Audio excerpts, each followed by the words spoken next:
Do you like it? Is it sweet? I know someone sweeter.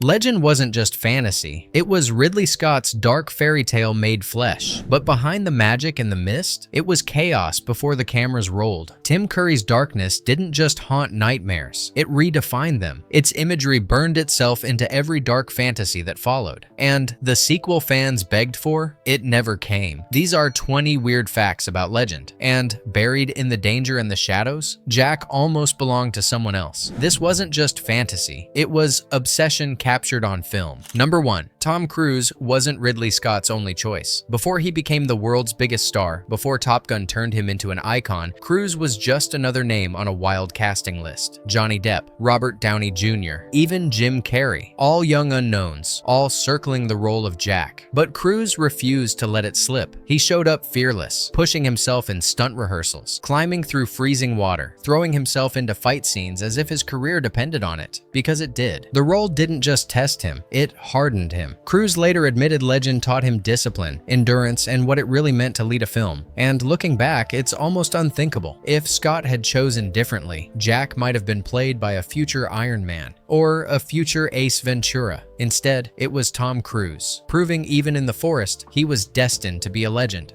Number 2. When Ridley Scott cast the role of Princess Lily, he didn't go with a rising star or a seasoned actress. He chose a teenager. Mia Sara was only 16. She was still in high school, still living with her parents, and suddenly she was standing opposite Tom Cruise and Tim Curry in one of the most ambitious fantasy films ever made. Scott wanted innocence, a purity that couldn't be faked. Sara had it. Her wide-eyed presence gave Lily the fragile beauty of a fairy tale princess, caught between light and temptation. But stepping into that role meant pressure most adults would struggle with. She spent long days on massive sound stages, surrounded by prosthetic monsters, suffocating makeup effects, expected to deliver raw emotion while the set burned hot under Ridley Scott's perfectionism. Sara later admitted it felt overwhelming, like a dream she had wandered into without fully understanding it. Yet her age gave the performance something no training could: authenticity. That vulnerability became the emotional heart of Legend. For audiences, she wasn't just playing a princess, she was Mia Sara, a girl on the edge of womanhood, trapped in a story far bigger and darker than herself. Number 3. There was only one reason Ridley Scott even considered Tim Curry for darkness: the Rocky Horror Picture Show. Curry's turn as Dr. Frankenfurter showed Scott he could balance terror with theatricality. If he could make audiences laugh and squirm in a corset, he could terrify them as a demon lord. Curry nearly passed on the role. The script looked punishing, the makeup unbearable. But once he stepped into the horns, Scott knew he had his villain. Darkness wasn't just evil, he was seductive, playful, magnetic, the kind of monster who lures you in before destroying you, and only Curry had the presence to pull it off. Without Rocky Horror, darkness might have gone to someone else. With it, Tim Curry gave us the devil every other demon still lives in the shadow of.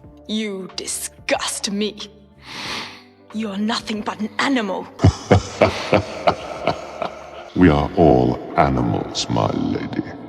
Number 4. The look that made darkness legendary nearly broke the man inside it. Curry's transformation required 6 hours in the chair every day. Full body prosthetics, a chest plate, giant horns that had to be glued and balanced perfectly. The process was so brutal that one day Curry snapped. In a panic, he tried ripping the makeup off himself, and layers of his own skin came with it. After that, he was forced to sit in a scalding bath for an hour just to soften the glue enough to remove it safely. The experience left him shaken, scarred, and exhausted, but he endured. And the agony paid off, because out of that torture emerged a villain who looked less like a man in makeup and more like the devil himself. Number 5. All the pain, the hours, the skin peeled away. It was worth it, because when Curry finally stepped on set as darkness, he didn't just look like the devil, he was the devil. The horns towered, the muscles gleamed, his voice rolled like thunder wrapped in silk. Critics would later call it one of the greatest movie monsters ever put on screen. But the true legacy wasn't just in 1985. Curry's darkness became a blueprint. His silhouette, the horns, the grin, the velvet menace echoed across decades of villains. Designers lifted it for comic books. Video games built bosses in his shadow. Heavy metal artists plastered his image on album covers. He wasn't just another fantasy monster. He was temptation made flesh. And every horned demon that's come since, from screen to stage to sketchbook, carries a trace of Tim Curry's darkness. A performance so powerful it stopped being just a role and became a language of evil. Number 6. The most beautiful forest ever built lasted only a few months. Ridley Scott wanted an enchanted world, so Pinewood Studios constructed an indoor forest the size of a football field, complete with trees, streams, and fog drifting through shafts of light. It was breathtaking, and then it was gone. A fire ripped through the soundstage, reducing the set to ashes. Millions of dollars of work vanished in a single blaze. Production was thrown into chaos, and for weeks no one knew if the movie could continue. Scott refused to quit. The crew salvaged what they could, rebuilt in smaller pieces, and kept the cameras rolling. But the fire left scars on the production, both financial and emotional. For many, it felt like the film itself was cursed. Number 7. Fantasy films often cheat with special effects, not legend. Those majestic unicorns prancing through the forest, they were real Andalusian horses fitted with prosthetic horns. The problem? They didn't act like mystical beasts. They bolted, they bucked, and one nearly escaped into the English countryside, horns still strapped to its head. The crew had to chase it down before locals thought a unicorn had actually broken loose. Working with live animals meant constant delays, but when the cameras rolled, the effect was undeniable. The weight, the muscle, the way the animals breathed, it grounded the fantasy in a way no puppet or early CGI could match. To this day, fans still swear those unicorns are the most convincing ever seen on film, and that's because they weren't effects, they were alive. Number 8. In the mid-80s, when fantasy meant puppets and stop motion, Ridley Scott chose a harder road: prosthetics. Every goblin, every swamp witch, every monstrous face was built directly onto the actors. Layers of latex, foam, and paint transformed humans into nightmares, but at a steep cost. Some performers wore masks so heavy they could barely breathe. Others endured hours just to move their jaws convincingly. Why do it this way? Scott believed fantasy only works if it feels real. He wanted the audience to believe these creatures were flesh and blood, not puppets dangling from strings. It meant endless time in the makeup chair, but it also meant every sneer, every twitch of an eyelid carried real human weight. And that choice gave Legend a texture that still outshines many CGI-heavy films made decades later.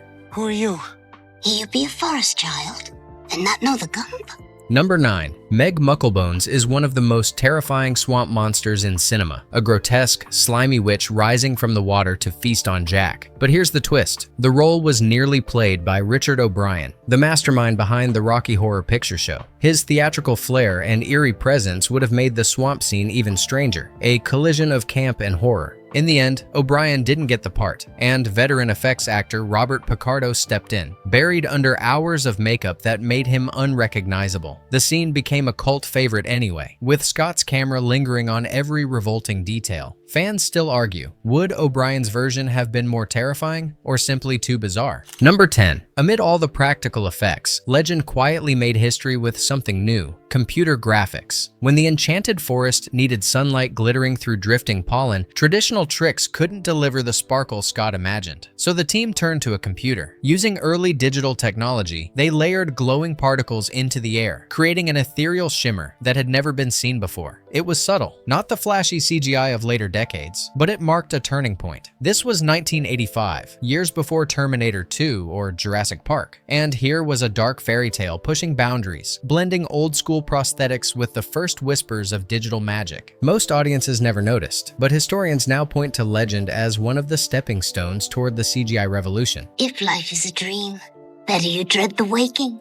Number 11. Darkness wasn't the only demon hiding in Legend. Buried in the film is a chilling cameo lifted straight from horror history. Ridley Scott slipped in sound effects and design cues inspired by The Exorcist, giving darkness an extra layer of unease. The horns and muscles made him monstrous enough, but the details, the voice work, and even some makeup flourishes carried echoes of cinema's most infamous possession. It wasn't a coincidence. Scott admired how The Exorcist terrified audiences through subtle touches, not just spectacle. By weaving that DNA into Legend, he gave Curry's darkness the weight of demonic cinema history. The result? A villain who didn't just scare kids in the 80s. He tapped into the deepest fears already planted by another nightmare a decade earlier. Number 12. The version Ridley Scott shot wasn't the one audiences first saw. His original cut ran well over 2 hours and leaned heavily into gothic terror. The fairy tale wasn't gentle or whimsical. It was disturbing, violent, and strange. Characters lingered in shadows. The pacing was slow, dreamlike, almost suffocating. Executives panicked. They worried audiences would find it too bleak, too confusing, too alienating. So the the studio slashed Scott's vision, chopping entire sequences and bearing the tone he had fought to capture. What should have been an operatic dark fantasy became a leaner, safer film, and while it still carried Scott's fingerprints, the cut that hit theaters wasn't the movie he had set out to make. You've stolen my dreams away. All things change, lady. The dreams of youth are the regrets of maturity. Number 13. Legend was supposed to be a twisted fairy tale, but the studio had other ideas. Executives feared Scott's brooding vision would alienate families. Their solution? Push it closer to the Disney formula. They ordered lighter edits, softened the score, and trimmed away the film's most unsettling moments. Scott resisted but couldn't win. He was forced to compromise, watching his dark fable morph into something brighter, safer, and more conventional. For fans, it was a tragedy. What began as a daring experiment in gothic fantasy ended up resembling a children's storybook, and the fingerprints of that studio interference are still visible in the film's theatrical cut. Number 14. By the time Legend limped into theaters, it existed in two completely different forms. In the US, audiences saw a heavily cut 89-minute version, complete with a brand new electronic score by Tangerine Dream. In Europe, Scott's slightly longer cut survived, paired with Jerry Goldsmith's sweeping orchestral soundtrack. The result? Two movies that looked similar on the surface but felt entirely different. Fans were divided. Some loved the hypnotic synth of Tangerine Dream. Others swore by Goldsmith's operatic grandeur. But everyone agreed, something was missing. The true version of Legend, the one Scott had envisioned, was still buried in the vaults. Number 15. It took nearly 2 decades for Ridley Scott's vision to resurface. In 2002, Universal finally released a director's cut of Legend, running 113 minutes with Goldsmith's original score restored. For the first time, audiences could see the fairy tale as Scott had meant it to be: slow, moody, and drenched in gothic atmosphere. The restoration didn't just add missing scenes. It transformed the story, giving depth to characters and space for Scott's imagery to breathe. Critics who once dismissed the film began to reconsider, praising the director's cut as one of the most daring dark fantasies ever made. It was a reminder that Legend hadn't failed because of Scott's vision. It had failed because that vision was taken away. Number 16. Even with the director's cut, Legend will never be complete. Entire sequences from Scott's original shoot have vanished, victims of poor archiving and studio neglect. Alternate takes, extended dialogue, and whole scenes that once existed on film were destroyed or deteriorated before they could be restored. Scott has admitted it haunts him. For a perfectionist who builds worlds down to the last detail, knowing parts of his fairy tale are gone forever feels like a wound that never heals. Legend survives as 2 films, the compromised theatrical cut and the rescued director's cut, but somewhere between them is a version no one will ever see again. Number 17. When Legend opened in 1985, it didn't feel like a fairy tale. It felt like a disaster. The film was shredded by critics who called it confusing, slow, and too strange for mainstream audiences. The studio's cuts left it uneven. The marketing sold it as a children's adventure, and audiences walked out bewildered. At the US box office, it sank without a trace. For years, it was remembered not as Ridley Scott's masterpiece, but as his mistake, a cautionary tale about ambition gone too far. But then came VHS. In the quiet of living rooms, away from the expectations of opening weekend, people began to see what the critics missed: the hypnotic lighting, the surreal forest sets, Tim Curry's towering darkness. Pieces that once felt alien suddenly became mesmerizing. Word of mouth spread. Fans passed tapes around, and Legend was reborn. By the 1990s, what had once been called a flop was worshipped as a cult classic. It wasn't a film built for packed theaters. It was a film made for shadows, for whispers, for discovery, a legend waiting to be found. Number 18. Legend may have stumbled at the box office, but its shadow stretched far beyond 1985. Designers, filmmakers, and storytellers drank in Ridley Scott's imagery, and it quietly reshaped how dark fantasy looked for decades. Video games lifted its gothic textures. Comic book artists borrowed its horned silhouettes. Films like Labyrinth and Willow carried echoes of Scott's dreamlike forests and mist-filled caverns. Years later, Guillermo del Toro's Pan's Labyrinth would openly embrace the same fusion of fairy tale innocence and grotesque horror. At the center of it all was Tim Curry's darkness. His hulking red figure, crowned with impossible horns, became a template for cinematic demons. You can see his influence in everything from RPG villains to heavy metal album covers. Even audiences who never saw Legend know his shape. The film didn't just tell a story, it created a visual language, one that made fantasy dangerous, seductive, and unforgettable. And in doing so, Legend inspired a generation of artists to chase beauty not in light, but in shadow. Number 19. Scott never meant Legend to be a children's film. Fresh off Blade Runner, he wanted to craft a fairy tale the way the brothers Grimm had written them, drenched in beauty but laced with terror. A story where innocence was fragile, temptation was seductive, and danger was always one step away. He called it a fairy tale for adults, and in that mission, he succeeded. The problem was the studio tried to sell it as a family movie. Audiences expecting Disney magic instead found nightmares. It wasn't the story that failed. It was the mismatch between Scott's vision and the world that wasn't ready to receive it. Number 20. For Ridley Scott, Legend wasn't just another film. It was an ordeal. The endless hours of prosthetics, the fire that destroyed Pinewood's soundstage, the studio battles that ripped his vision apart, and finally, the box office collapse that left critics calling it a failure. Scott admitted the film nearly broke him,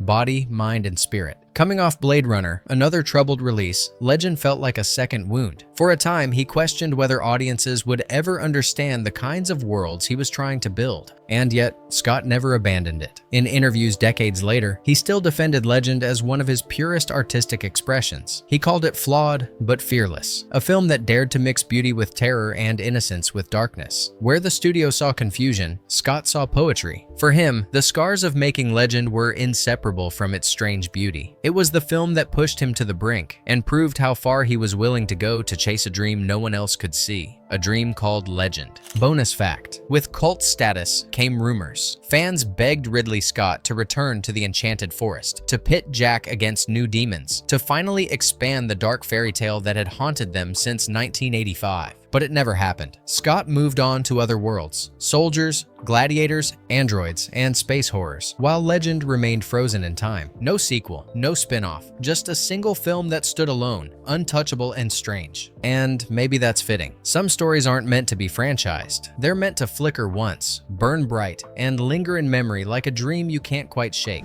Legend was a gamble. A director chasing beauty and darkness. A cast pushed past their limits. A vision so strange the studio tried to tame it, and almost killed it. Sets burned, actors scarred, and its creator nearly broke. But out of the chaos came something else. A cult obsession, a dark fairy tale that refused to fade, and a reminder of how bold cinema can be when it dares to step into the shadows. If this one still lingers in your mind, if Tim Curry's darkness still stalks your nightmares, drop a comment. Tell us what legendary film we should wander into next, because true fairy tales don't end with happily ever after. They end with something far more lasting, a story you can never forget.